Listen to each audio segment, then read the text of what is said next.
Bonjour, je vous propose une petite comparaison entre deux HTC One X qui ne tournent pas sur la même version du système d'exploitation en fait. Donc comme vous le savez peut-être, il y a une mise à jour en fait proposée par HTC, comme on va le voir ici. Voilà. Donc ici on est en numéro logiciel 1.26 et ici 1.28. Donc ici c'est la version, la première version initiale distribuée au grand public, et celle-ci c'est la version mise à jour qui est censée donc donner plus de performance et d'autonomie. Donc pour les performances, je peux déjà vous proposer un petit comparatif ici. Donc on va tout de suite redémarrer les deux bien synchro.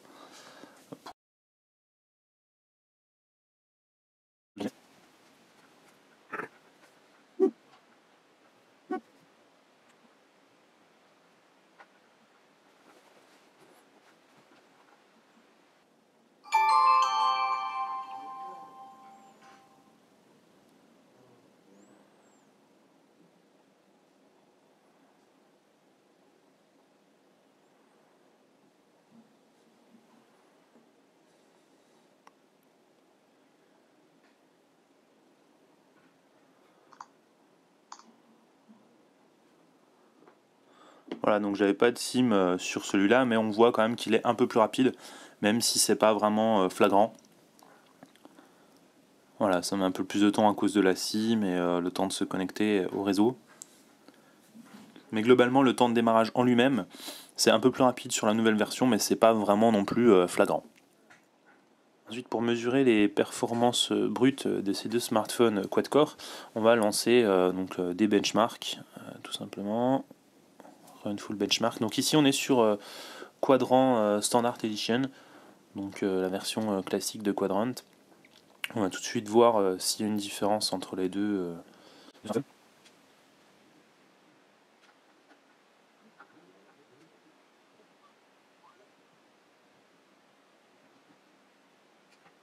a priori, le smartphone sur la version 1.26 ici a été plus rapide que celui sur la version 1.28 là, donc bon, c'est pas voilà, c'est pas forcément logique, c'est pas ce à quoi on s'attendrait, mais bon.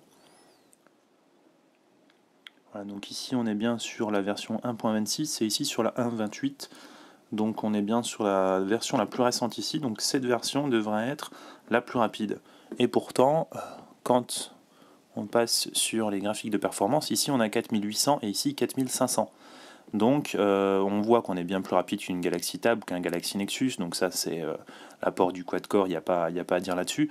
En revanche, l'ancienne version, celle-ci, est plus rapide, plus performance que celle-là, la nouvelle version. Donc c'est un peu bizarre, d'autant plus que ici j'ai juste un compte Gmail de configurer, alors qu'ici j'ai tous mes réseaux sociaux, Facebook, Twitter, Foursquare, Instagram, tout ce qu'on veut. Donc on ne peut pas vraiment expliquer ce souci, d'autant plus que là j'ai plus de batterie qu'ici, donc à la rigueur on pourrait penser que éventuellement HTC bride un peu les quad-core, enfin le processeur quand on a peu de batterie, et pourtant comme vous pouvez le voir ici, j'ai moins de batterie sur l'ancienne version, donc qui est censée être la moins performante, que sur cette version là qui est justement plus lente, mais qui devrait pas.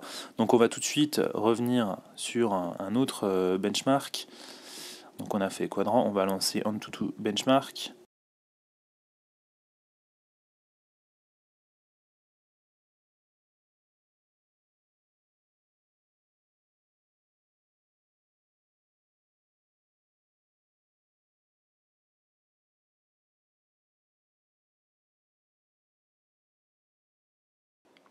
Là juste un mot au niveau des tests, au niveau de l'écriture sur SD card.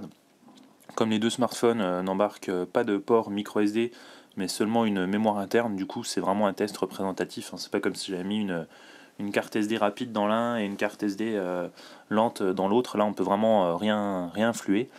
Donc on a sur l'ancienne version 10876, alors qu'on a sur la nouvelle version 10401. Donc là encore, ça se joue de peu, mais là encore, l'ancienne version est plus rapide que la nouvelle, qui est censée justement apporter aussi de la performance en plus de l'autonomie. Donc dernier benchmark, SmartBench 2012.